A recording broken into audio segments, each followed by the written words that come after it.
चलिए, जय हिंद। अभी आप लोग देखिए, कल केमिस्ट्री का गया था, आज जीव विज्ञान है। तो जीव विज्ञान में कैसे पैटर्न रहेंगे दीर्घोत्तरीय प्रश्नों के, जब आप 120 शब्दों से अधिक में ना दे, ये निर्देश जारी किया गया है जीव विज्ञान का। तो अब जीव विज्ञान का भी देख लीजिए कैसे पैटर्न होने वाले हैं, कैसे क्या होगा, इसका भी हम लोग देख लेते हैं। ठीक है ना। ये इंटर ISC वाला लोगों का है, ठीक है ना। तो इन्होंने एक संवाददाता जो है, संवाददाता का नाम है आपका त्रिवेदी। इन त्रिवेदी जो है, इन्होंने कहे हैं कि देखिए कि जीव विज्ञान के दीर्घोत्तरीय प्रश्न जितने भी रहेंगे उनका उत्तर आप 120 शब्दों से अधिक में ना दें। ठीक है ना। अगर आप जीव विज्ञान के जो क्वेश्चन है दीर्घोत्तरीय क्वेश्चन, अगर आप उन दीर्घोत्तरीय क्वेश्चनों को 120 शब्द से अधिक में उत्तर देते हैं तो आपके जो उत्तर होंगे, जो जितना चाहिए होंगे उससे ज़्यादा हो जाएंगे। तो आपका एग्ज़ाम में थोड़ा सा नंबर की कटौती हो सकती है। ठीक है ना। तो आपको टोटल जो है वो 120 शब्द में ही आंसर देना है, 100 या 120 शब्द में। ठीक है ना। इन्होंने कहा है, आप ध्यान से देखिएगा कि कहा है कि वही डायग्राम वाले प्रश्न को 80 शब्दों में उत्तर देना है। ठीक है ना।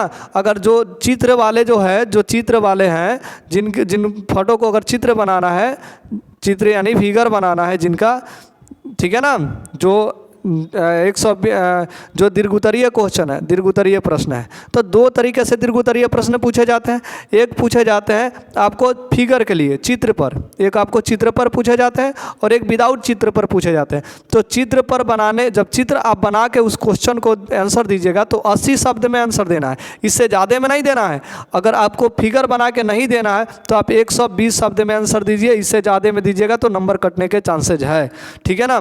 अब यहाँ पे कह रहा है कि लघु उत्तरीय प्रश्न, देखिए यहाँ पे लघु उत्तरीय प्रश्न 40 से 50 शब्द के बीच ही होनी चाहिए। जो लघु उत्तरीय प्रश्न है, ठीक है ना, लघु उत्तरीय प्रश्न, उनको आपको जवाब देना है 40 से 50 शब्दों में, एक से ज़्यादा नहीं देना है। ठीक है ना। आप दीजिएगा तो फिर नंबर कटने की चांसेस बढ़ जाते हैं। ठीक है ना। यहाँ पे इन्होंने कहा है कि दीर्घोत्तरीय प्रश्नों के उत्तर कम शब्दों में दे देते हैं, ऐसे में उनके अंक कट सकते हैं। देखिए अब यहाँ पे कह दिया इन्होंने कि 120 शब्द से कम में भी नहीं देना है आंसर, और 120 शब्द से ज़्यादा में भी आंसर नहीं देना है। आपको टोटल 120 के और 100 के आसपास में आपको यहाँ पे शब्दों में आंसर देना है दीर्घोत्तरीय प्रश्नों को। ठीक है ना। इससे ज़्यादा में दीजिएगा तो आपके नंबर भी कट सकते हैं, कम भी दीजिएगा तभी भी नंबर कट सकते हैं। ठीक है ना। इन्होंने ये बात कही है। ठीक है। अब आगे देखिए, इन्होंने और भी क्या आपसे कुछ कहे हैं, इनको आप ध्यान से देखिए। ठीक है ना। देखिए इन्होंने कहा है कि इनके साथ उन्होंने छात्रों से 2 घंटे लिखने का अभ्यास करने की सलाह दी है। कितने घंटे? 2 घंटे। आप 2 घंटे तक अभ्यास करिए खाली लिखने का। राइटिंग सुंदर होना चाहिए। हम कल बताए थे भाई कि राइटिंग सुंदर होना चाहिए, राइटिंग सुंदर नहीं है फिर तो दिक्कत हो जाती है। ठीक है ना। तो आप लिखने पर अभ्यास कीजिए ज़्यादा। अगर लड़का चाहे तो जीव विज्ञान में 95% मार्क लेके आ सकता है। वो जीव विज्ञान में 95% मार्क्स लेके आ सकते हैं अगर चाहे तो। बढ़िया राइटिंग हो, 120 शब्द में लिखे, चित्र बना के 80 शब्द में लिखे, तो आप 95% नंबर को उठा सकते हैं, कोई दिक्कत नहीं है। ठीक है। आगे बढ़ते हैं। इन्होंने और भी कुछ आगे कहा है, ध्यान दीजिएगा। इन्होंने और भी कुछ कहा है कि अब कैसे आपको तैयारी करनी है, कैसे आपको तैयारी करनी है, कितने प्रश्न पूछे जाएंगे। पहले प्रश्न पैटर्न को देख लेते हैं, क्या प्रश्न पैटर्न होने वाले हैं। देखिए टोटल जो आपके अंक है वो 100 नंबर के हैं, जिसमें से 70 नंबर आपके थ्योरी के होंगे, 30 नंबर प्रैक्टिकल के होंगे। आपको मात्र 70 नंबर थ्योरी में लाना है, 70 नंबर जो आपके थ्योरी के अंक है और 30 नंबर प्रैक्टिकल के, दोनों मिला के 100 नंबर के हो गए। ठीक है ना। आप यहाँ देखिए 70 को क्वेश्चन टोटल रहेंगे, जिसमें से वस्तुनिष्ठ प्रश्न, ऑब्जेक्टिव जो क्वेश्चन होंगे, इसमें टोटल है 70। टोटल ऑब्जेक्टिव क्वेश्चन 70 को होगा, जिसमें से बनाना आपको 35 को का है। ठीक है ना। 35 को क्वेश्चनों का आंसर देना है, 70 को में 35 को बनाना है। ये ऑब्जेक्टिव क्वेश्चन है। कौन से क्वेश्चन है? Objective question. ठीक है ना। दूसरा इन्होंने बताया है कि लघु उत्तरीय प्रश्न टोटल 20 को रहेंगे, जिसमें से 10 को का उत्तर देना है, 10 को, और प्रत्येक 2-2 नंबर के रहेंगे। ठीक है ना। तीसरा इन्होंने कहा है कि लघु उत्तरीय प्रश्न 6 को पूछे जाएंगे, जिसमें से आपको हर प्रश्न के 5-5 नंबर दिए जाएंगे और 3 प्रश्न को आपको बनाना है। तो आप समझ में आ ही गया होगा। कि 70 क्वेश्चन में से आपको 35 को बनाना है ऑब्जेक्टिव, ठीक है, और यहाँ पे 20 गो लघु उत्तरीय में से आपको 10 गो बनाना है लघु उत्तरीय, 6 गो दीर्घ उत्तरीय में से आपको 3 गो दीर्घ उत्तरीय बनाना है। 35 नंबर का एक एक नंबर है, तो टोटल मिला के आपका 35 नंबर हो जाता है, ठीक है। और लघु उत्तरीय 2 नंबर के है तो 20 नंबर के ही हो जाते हैं, और 5 नंबर के ही होते हैं तो 5 या 15 नंबर के ही हो जाते हैं। टोटल आपके प्रश्न जो होंगे 70 नंबर के होंगे, और 70 नंबर का आपका एग्जाम होगा, 30 नंबर प्रैक्टिकल से मिलेगा। इन्होंने ये बात खुलासा कर दिया है, ठीक है ना। तो आपको बढ़िया से पढ़ना होगा, ठीक है, और ध्यान देना होगा कि इन्होंने क्या कहा है, सभी बातों को बढ़िया से पढ़ना होगा। तो लघु उत्तरीय 20 में से 10, 70 में से 35 वनिष्ठ प्रश्न अर्थात ऑब्जेक्टिव क्वेश्चन, और 6 गो दीर्घ उत्तरीय में से 3 गो प्रश्न आपको देने हैं दीर्घ उत्तरीय का, ठीक है। आगे बढ़ते हैं। इन्होंने क्या क्या सावधानियां बरतने को इन्होंने कहा है, कैसे तैयारी करना है, मात्र 1.5 महीना समय बचा है, तो कुछ इसके निर्देशों को पढ़ लेते हैं। देखिए, कह रहे प्रश्न पत्र पर प्रारूप जरूर देखें, यानी ऊपर जो दिया गया है बातों को ध्यान से पढ़ें। मॉडल सेट, प्रश्न को 2 से 3 बार हल करें। मॉडल सेट को बनाइए, मॉडल सेट को बहुत ज़रूरी है। हालांकि अब BSEB ने मॉडल सेट जारी कर दिया है, आप जाके अपने मार्केट से यहाँ पे BSEB का मॉडल सेट ले सकते हो, उसे आप तैयारी कर सकते हो, ठीक है ना। तो यहाँ पे आप देख सकते हो कहा है कि प्रश्न पत्र को ध्यान से पढ़े, मॉडल सेट को कम से कम 2 से 3 घंटे बनाइए। मॉडल सेट को बनाना है, ठीक है ना। बार बार पहले ही से चिल्ला रहा है भाई, क्वेश्चन पेपर जो आपका प्रीवियस ईयर का है, क्वेश्चन बैंक और मॉडल सेटर बनाते रहो, बहुत ज़रूरी है, ठीक है ना। इन्होंने कहा है आगे, इन्होंने कहा है कि ध्यान दीजिए कि वर्ष 2022 को छोड़ के पीछे 5 साल, ध्यान दीजिएगा यहाँ पे बहुत बढ़िया बात बताया इन्होंने कि 5 साल, ठीक है ना, कि 5 साल का पीछे जो प्रश्न पूछे गए हैं, जो पिछले 5 साल के जो प्रश्न पत्र है उनको हल करें, वहाँ से क्वेश्चन मिलेंगे आपको, ठीक है ना। तो 5 साल के प्रीवियस ईयर क्वेश्चन बैंक आप बनाना शुरू कर दीजिए, नहीं बनाते होंगे तो। दूसरा इन्होंने दिया है कि 15 जनवरी तक नए प्रश्नों को देखें, 15 जनवरी तक नए प्रश्न देखें, उनके बाद आप प्रीवियस ईयर का देखना शुरू कर सकते हैं, ठीक है ना। रिवाइज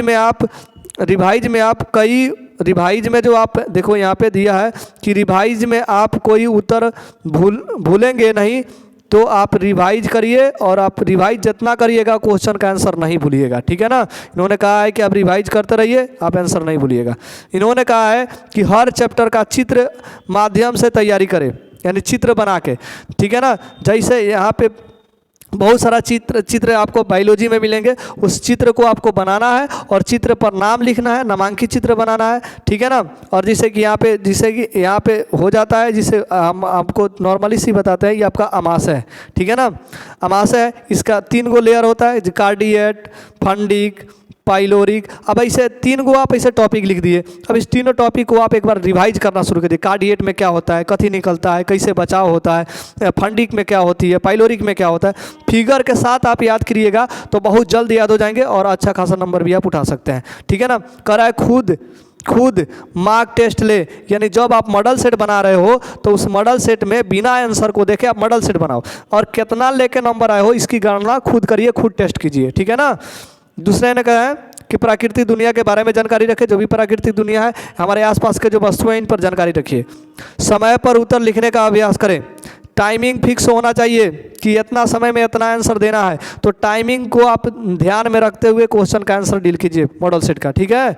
इन्होंने कहा है कि उत्तर हमेशा अपने शब्दों में लिखे, किताबी भाषा में ना लिखे। हम आपको शुरू से बता रहे हैं कि किताबी भाषा नहीं किसी काम आता है, किसी के पॉकेट में रखा पैसा और कॉपी में रखा विद्या किसी के काम में नहीं आता है भाई, जो आपका पढ़े रहोगे वही काम में आएगा, ठीक है ना। तो आप हमेशा जो उत्तर दो अपने शब्दों में ही लिखो उत्तर, ठीक है। कह रहा है कि हल्के प्रश्न को पहले हल करें।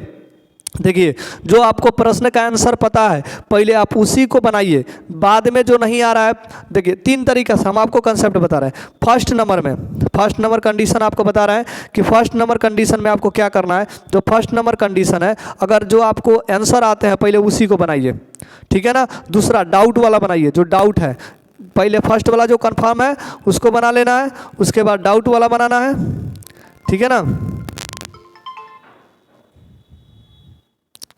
उसके बाद डाउट वाला बनाना है, जो डाउट होगा, और डाउट वाला बनाने के बाद जो आपको कंफर्मेशन नहीं है तीसरा नंबर में वो आपको बनाना है। ऐसे आपको क्वेश्चन को डील करना है, ठीक है ना, कोई दिक्कत नहीं है। अब थोड़ा हम देख लेते हैं कि इन्होंने किन किन चैप्टरों पर बात की है, कौन कौन से चैप्टर को यहाँ पे बताए हुए हैं, ध्यान दीजिएगा। सबसे पहले इन्होंने कहा है कि कायिक प्रजनन को ध्यान दीजिए। आपको बता दे रहे हैं 12 के बायोलॉजी में सबसे ज़्यादा क्वेश्चन आते हैं तो जनन से आते हैं, इसको ध्यान में रख के पढ़िएगा। जनन को आप याद करके जाइएगा, ठीक है ना। जनन को आपको क्या करना है, आपको याद करके जाना है। जनन से बहुत ज़्यादा क्वेश्चन पूछे जाते हैं, ठीक है ना। तो यहाँ पे इन्होंने कहा है कि कायिक प्रजनन को ध्यान दीजिए। कैसे कायिक प्रजनन होता है, काया का बनावट कैसे होता है, कैसे इसमें बढ़ते हैं। इसमें दूसरा तो जो टॉपिक दिया है वह कहा है कैमिटोजेनेसिस पर ध्यान दीजिएगा। जेनेसिस पर परागण एवं निषेचन, यानी परागण कैसे होता है, जब फूलों में परागण होता है, जैसे पौधों में जो होता है ना फूल पौधे, उनमें परागण की क्रिया होती है। और जो जीव जंतु होते हैं इसमें निषेचन की क्रिया होती है। जो जीव जंतु होते हैं इसमें निषेचन की क्रिया होती है। यानी निषेचन का मतलब होता है कि कैसे जो है डिलीवरी रह सकती है, ये निषेचन होता है। और पौधों में परागण होता है, तो इसको आपको पढ़ के जाना है, ध्यान में रखिएगा। पुष्पीय पौधों में लैंगिक प्रजनन को ध्यान में रखिएगा। जो पुष्पीय पौधे हैं इनमें जैसे एक नर होता है, एक पुंकेसर होता है और एक स्त्री केसर होता है, ठीक है ना, स्त्री केसर होता है। तो आप इनको ध्यान में रख के जाइएगा, पुंकेसर और स्त्री केसर को पढ़ के जाइएगा, इनमें लैंगिक जनन आ जाते हैं, ठीक है ना। आगे है कि ह्यूमन प्रजनन को ध्यान में रखिएगा। जो ह्यूमन प्रजनन है इसको आपको ध्यान में रख के जाना है। जो ह्यूमन प्रजनन है, मनुष्य में प्रजनन कैसे होती है, इसको आपको ध्यान में रख के जाना है। अगला इन्होंने कहा है ट्यूबेकोसोमी एवं वैसेक्टोमी। देखिए ट्यूकोटोमी वैसेकोटोमी एक नसबंदी है या बच्चादानी को बंद करने के लिए किया जाता है। ये हालांकि ये डॉक्टरों द्वारा ही किया जाता है। जैसे आप लोग कहते हैं ना कि ऑपरेशन कराए, तो जिससे बच्चादानी का ऑपरेशन हो जाता है तो यहाँ पे उसके फ्लोपियन ट्यूब को बंद कर दिया जाता है। तो ऐसा ही और फिर यहाँ पे मनुष्य में भी होता है। तो ऐसे ही सभी वैज्ञानिक चीज़ों को भी आपको पढ़ के जाना चाहिए, ठीक है ना। अगला है एमटीपी को भी पढ़ के जाइएगा। मंडल की भी अनुवांशिकता का नियम, मेंडल का अनुवांशिकता का नियम ध्यान में रखिएगा। मेंडल ने, इसमें मेंडल भी आ जाएंगे, लेमार्क भी आते हैं, डार्विन भी आते हैं, ठीक है ना। इन सभी के सिद्धांतों को पढ़ के जाइएगा। मेंडल ने अनुवांशिकी का पिता मेंडल को कहा जाता है, ठीक है ना। मेंडल ने ही अनुवांशिक यानी जेनरिक मेडिसिन को बताए थे, जेनरिक को बताए थे, अर्थात जीन के बारे में बताए थे, क्रोमोसोम के बारे में बताए थे, ठीक है ना। तो इनके बारे में मेंडल के नियम को आपको पढ़ के जाना है, ठीक है। आगे देखते हैं सलांगनता लिंग निर्धारण क्रोमोसोम पर निर्धारित होता है, डीएनए पर। तो आपको इसको भी पढ़ के जाना है। जैसे औरत में XX क्रोमोसोम पाया जाता है और पुरुष में XY क्रोमोसोम पाया जाता है। इन्हीं दोनों से लिंग निर्धारण होता है। तो आपसे क्वेश्चन पूछ सकता है कि लिंग निर्धारण क्रोमोसोम कितने हैं, तो लिंग निर्धारण क्रोमोसोम केवल 2 ही है, X और Y। तो आपको बढ़िया से इसको पढ़ के जाना है, ठीक है ना। आगे है मेंडेलियन डिसऑर्डर्स को आपको पढ़ के जाना है, इसको भी आपको देख के जाना है। डीएनए की संरचना भी देख के जाना है। तो डीएनए की संरचना X के डीएनए की जो संरचना होती है इसको भी आपको पढ़ के जाना है। एक डीएनए भी होता है, डीएनए, आरएनए, डीएनए और आरएनए सभी प्रकार के इसमें होते हैं। तो इसको भी आपको देख के जाना है, ठीक है ना। उसके बाद पैकेजिंग, रिफ्लेक्शन इसको भी आपको पढ़ के जाना है, ठीक है ना। उसके बाद आरएनए, देखिए बोले थे ना आरएनए जेनेटिक कोड, इसको भी पढ़ के जाना है। आरएनए जो होते हैं वो वायरस वगैरह में होते हैं, जैसे कोरोना वगैरह वायरस है, इन सभी में आरएनए पाया जाता है। तो इसको भी आपको पढ़ के जाना है।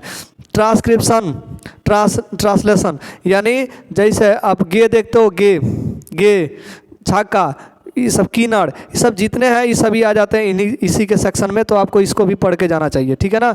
डीएनए प्रिंटिंग, डीएनए का प्रिंटिंग कैसे होता है, फिल प्रिंटिंग, अर्थात डीएनए को चेंज कैसे कर दिया जाता है, तो इसको भी आपको पढ़ के जाना है, ठीक है। आगे वाला जो क्वेश्चन है मिलर का प्रयोग, इसको भी आपको पढ़ के जाना है। अगला जो है अपेंडिक्स, क्या लिखा है, अगला जो क्वेश्चन है आपका एडेप्टिक रेडिएशन, इसको भी आपको ध्यान से पढ़ के जाना है। मानव स्वस्थ रोग, यानी मानव के अंदर कौन कौन से रोग हो सकते हैं, इसको भी जाना है। फूड प्रोडक्शन, यानी फूड प्रोडक्शन कैसे बढ़ाए, यानी आपको स्वस्थ कैसे रहे, खाना को लेकर यहाँ पे क्वेश्चन पूछे जाएंगे, इस पर ध्यान रखिएगा। मानव कल्याण जीवाणुओं की भूमिका, यानी मानव के कल्याण में जीवाणुओं की भूमिका कैसे रहती है, इस टॉपिक को भी आपके पढ़ के जाना है। मानव स्वास्थ्य एवं रोग, इसको भी पढ़ के जाना है। ये तो बता दिए, हाँ यहाँ तक है, ठीक है।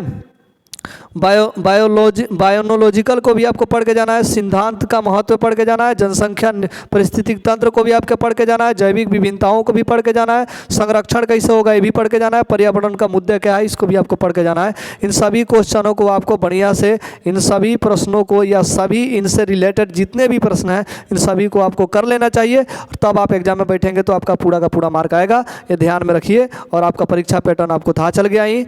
चलिए फिर कोई दिक्कत नहीं है, तो आप इसको ध्यान में रख के पढ़िए, ज़रूर आप नंबर लेके आएंगे। मैं दुआ करता हूँ ऐसा कि आप नंबर ज़रूर उठाएंगे। ठीक है।